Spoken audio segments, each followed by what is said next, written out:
Hello folks, welcome back to the Edupedia world, and I am Abhinay Gupta, and we are again continuing with the topic the winding up, right? And we'll follow the provisions of Companies Act 1956. So in the previous lecture we have already covered the questions pertaining to the topic, which is the winding up by the court, right? We have dealt in detail with the topic already, we have covered the question also, and I don't think that topic will require revision again. Right, so we'll straightforward move to the next topic, which is the petition of compulsory winding up, section 439 of Companies Act 1956. So basically, who are the people who are allowed to file the petition for compulsory winding up? You need to understand that fact. So the people who are allowed basically are the company, that means the shareholders of the company, it is the creditors of the company, the contributories of the company, the registrar, and the central government, right? So we will see each one of it separately. Now I hope you all are aware of the difference between the company, that means the shareholders, and the contributories of the company. Are you all aware of the fact? Otherwise also the topic of contributories will be taken up in detail when we are covering section 428. That will be covered up later in the chapter, right? But to give you a brief insight about who contributories are, then they would include the present members as well as the past members of the company. Now what do we mean by past members will be covered in the lecture separately, right? It would, if there is a body corporate and that is supposed to be a contributory for you and that goes into liquidation or winding up, then the liquidator for that body corporate will also be a contributory for you, right? The legal representatives of the deceased members will also be the contributories for you. The receivers of that members will also be contributories for you, right? So there is a whole lot of list of contributories and the parameters of when they become a contributory for you, and we will discuss that in detail when we are covering section 428. That is the section on contributories, right? And if you ask me, then yes, there have been questions in the past, around 5-6 times there have been questions put up on this topic of contributory, right? So it also is an important topic for you. But in this lecture what we are basically concerned is that when are the contributories allowed to file the petition for compulsory winding up, right? So let us see each one of them individually. So when we talk about the company is allowed to file the petition for compulsory winding up if and only if it is able to pass the special resolution, right? So yeah, we already know that by special resolution the company is allowed to file both the voluntary winding up petition and also the compulsory winding up petition. So we will not consider the factor which is beneficial for the country now. All we need to know is yes, the company is allowed to file the petition for compulsory winding up, right? By company we mean the shareholders, the members of the company. Moving on to the creditors. Now when do you think is the situation that the creditors would be allowed to file the petition? Or when will there be a need for the creditors to file the petition? So the creditors basically, if at any point of time, right, their rights are being taken away from them, they are subjected to some hardship, they're not being paid their debts, then they can file the petition for the compulsory winding up. So the creditor can file the petition if the company is unable to pay its debt. Simple, straight language, right? But yeah, remember, if the debt goes time barred as per the Limitation Act, then they will not be allowed to file the petition after that. That doesn't mean that yeah, if you're not able to pay the debt, then the creditor has a lifetime. Whenever it feels like it can just wake up in the morning and say I want to file a petition. No, there is a time limit given, and the time limit is defined in your Limitation Act, right? So when we are talking about creditors, basically who are the type of creditors, or what are the various types of creditors who are allowed to do that, right? So by creditors we also refer to the secured creditors, the creditors who have already been secured by an asset, right? Even they can file the petition no matter how much security they have received. The prospective creditors who are going to be creditors for the company. The contingent creditors who will be the creditors only if the certain situation or certain condition occurs, otherwise they are not the creditors, but still they are scared, What if that situation occurs, right? Then the company will be indebted to us and the company is not able to pay it off. So even they have been given the right to file the petition for compulsory winding up if at any point of time they feel that no, they are at a big risk, right? Then if you have the holders of any debenture, if you are the holder of any debenture, including the debenture stock if you're talking about, and it is irrelevant whether or not there is any trustee or trustees appointed for your debentures. So if you have purchased the debentures of the company, that means you have invested in the company is indebted to you. So even you become a creditor, that yeah, the company is liable to pay it off, right? So you are allowed to file this petition for compulsory winding up. And if you have a trustee, then the trustee is also allowed to file the petition, right? So that is about the creditors. Moving on to the contributories, we have already seen who are the types of contributory, or actually who would fit in to the list or the category of contributory for the company, right? So in the layman's term, on a general note, if we understand, then the contributory means every person who is liable to contribute to the asset of the company, right? And when are they liable to contribute? They are liable to contribute only if it is being wound up, right? And that would always include the holder of the paid up share capital, that means the current members of the company, right? So basically there is one rule that yes, they can always file a petition for the compulsory winding up if at any point of time they find that the number of members have fallen below the statutory limit, right? And we have also seen that yes, this has been a ground for voluntary winding up of the company, right? But in that case we didn't see who is the person who is filing the petition for the same. So it is the contributories, right? But they will remain exposed to other grounds for filing the petition as well, but that would only arise if they are the original allottee of the shares, or even if they're not the original allottees, they have held the shares for 6 months during the previous 18 months immediately preceding the commencement of winding up. So if you consider the past 18 months, that is 1.5 years. Out of it, if there is any person who held the share for 6 months within that period, right, he would be allowed to present the petition on other grounds as well. He may not be the original allottee, that is not a matter of concern for us, right? And if the shares have devolved on him through the death of a member, that means either he is the original allottee or the shares have come up after the death of a member, or if none of these situations are complied and there is any other way by which he has acquired the share, then he should be holding that share for the period of 6 months in the past 18 months, right? Now if we talk about the right of certain other persons as contributory, then we would include the holder of the forfeited shares. He has the shares but they are forfeited now, so even then he would be allowed to file the petition for compulsory winding up if he has held that share for more than 6 months in the past 18 months. So that is a baseline. Anybody who has held the shares for 6 months in the past 18 months, we are allowing them over here, right? The legal representatives, if you're talking about the legal representatives, even they are allowed, right? So if the shareholder is not able to do, or if he has passed away, then his legal representative will do the task for him, right? Now consider a case where you have a joint holder, Mr. A and Mr. B. Two were joint holders of a particular share and they held the share for more than 6 months in the previous 18 months. So they get into the category of contributories, right? So one of the joint holder dies.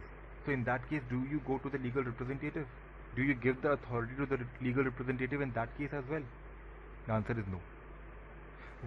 You try and understand, when do we go to extend a provision to the legal representative? It is basically performed, or it is basically done when we have no other option. The shareholder has passed away, we don't have any other authority to take over the shares. So the shares automatically devolve upon the legal representative, right? But in the case of joint holding, there is the other joint holder who is surviving, right? He holds the share. So in that case, we will not give the authority to the legal representative, we will give the authority to the other joint holder only, right? So these are some small tricky things based on which you may be asked questions in your examination as well.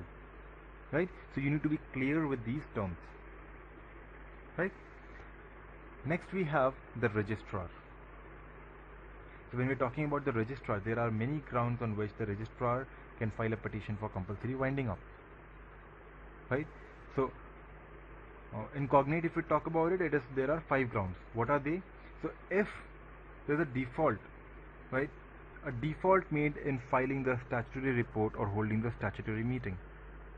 So this provision was also contained in section 433, where we have seen the 6 grounds of compulsory winding up.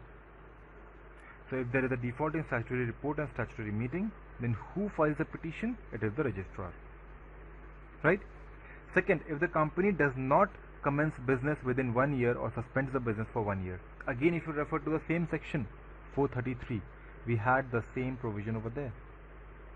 If it does not commence the business for 1 year, or if it suspends the business for more than 1 year, then that would be the ground for compulsory winding up. And in that case, who would file the petition? The registrar would file the petition, right? Next, if you have the number of members falling below the statutory minimum, then the registrar is also allowed to file the petition. So in this case, if at any point of time the number of members go below the statutory minimum, it is either the contributory or the registrar, any one of them can file a petition, right? Both of them have been given a relaxation on that end. Then if the company is unable to pay its debt, then the bankers to whom the debt is not being paid, they are the creditors, right? So they can file the petition. Other creditors for whom the debt are not being paid, they can file the petition, and on their behalf even the registrar can file the petition. Clear with that? And if you again refer back to section 433, we had the 6th ground for compulsory winding up over there, which talked about the just and equitable ground, right? So whenever there is a condition of just and equitable ground, who would file the petition? It would be the registrar. Clear with that? Do you remember what are the 5 examples we have taken for the just and equitable ground? I guess not. And if some of you do, I would want you to revise the same. The first among it was the loss of substratum. Second, deadlock in the management. Third, fraudulent or illegal business. Fourth, company is a bubble. And fifth, recommendation by the Board of Industrial and Financial Reconstruction, which we called as BIFR. Right? So in all these cases, who would file the petition? It is the registrar. But there is a restriction on the power of registrar. The registrar cannot at any point of time just wake up one morning and say, I want to file a petition, and it goes and file a petition and the court starts the proceeding for winding up. That is not the case. So if at any point, because this is an important decision, right? So if at any point of time the registrar feels that based on the above conditions that we have discussed, if it feels that yes, I need to file the petition, what it does? It takes the previous approval from the central government. Right? And what will the central government do? Will the central government just sit at home and think, should I, shouldn't I, should I, shouldn't I? Will it do that? No. Right? It will first go up ahead to the company, right, and give it an opportunity for making the representation. Then it would consider the representation of the company, and then if it deems fit, it would give the approval to the registrar, and the registrar would go ahead for filing the petition. So it is a process. Registrar to the government, government to the company, company back to the government, government back to the registrar, and then the registrar to the court. Right? And if he is, or if the registrar at any point of time is filing the petition on the basis that the company is not able to pay its debt, then it has to confirm itself that yes, the company is not able to pay its debt. It is not the unwillingness, because there can be a matter of a reasonable dispute, and the company says no, it is disputed, we won't pay. Let the case be solved. And the creditor says no, I am not being paid my debt. They go to the registrar, and the registrar files the petition, or the creditor itself files the petition. That is not simple, right? So if in that situation registrar also wants to file a petition, the registrar has to confirm that yes, it is the inability of the company to pay the debt. How will it check that? It would check the financial condition of the company, the balance sheet of the company, right? It would check the report of the special auditor who is appointed for this purpose. It would check the report of the inspector who is appointed to investigate the affairs of the company, right? So those are the concrete evidences on which the registrar would decide whether or not it is the inability of the company to pay the debt. And if it concludes that yes, it is the inability of the company to pay the debt and company may not be able to pay the debt in near future as well, so the registrar would file the petition for compulsory winding up of the company. Right? And at last we have the central government. So when we talk about central government, right, it is a big name. It has various departments, various entities. So who would actually consider the matter in the case of the company? It is very simple. It is the Company Law Board, CLB, all the time. Right? So the central government would basically, before filing a petition, would award an investigation, would order an investigation to the affairs of the company. And when would it order investigation? When the CLB comes to the central government and says, listen, central government, this company is not conducting business in a true sense, in a legible sense. They are here to attempt some fraudulent matters. They are here to make some frauds. Right? So what are the basic grounds? What are the circumstances that the Company Law Board would consider? Right? It would consider whether the business of the company is being conducted with an intent to defraud the creditors, to defraud the members or any other person. Is there an intent to defraud by the company? Right? Or is the company conducted for a fraudulent or unlawful purpose? The purpose for which the company is being run itself is unlawful. Right?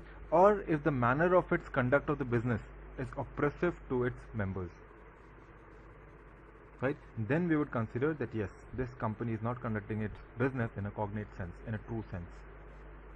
Right? Then, what other circumstance will it check? That if the company was formed for the fraudulent or unlawful purpose. That means, first we are seeing that whether or not they are following any unlawful purpose. Second, we are not concerned with whether it is following or not. But the company was formed for unlawful purpose. We have proved it. So we want it to be wound up. Maybe it's not attempting it today, but we'll do it tomorrow. That's better, we wind up the company. Right? Precaution is better than cure. But if the company is not following any fraudulent or unlawful activity, if it was not formed for unlawful purpose, but still the person or the people who was concerned with the management of the company or with the incorporation of the company, they are guilty of fraud, they are guilty of misfeasance, they are guilty of misconduct, then the Company Law Board would come up to the central government and say, look boss, I want this company to be wound up. There is something going wrong. Either the company is following some fraudulent activity, or they are prepared for that purpose, or the management is somehow involved over there. I don't want to take any risk. Please wind up this company. And when the Company Law Board comes to the central government sends an inspector to inspect into the matter, and then considering its report, the central government would decide whether the petition for compulsory winding up would be filed in the court or not. And if it deems fit, it would file the petition for compulsory winding up. Right? So these are basically the 5 persons who are eligible to do this. Right? We even have certain questions that have been asked in your examination. There are at least around 3-4 questions that have been asked. Short questions we'll be taking up later in the next lecture. Right? So until then, this is Abhinay Gupta signing off. Thank you. Bye-bye.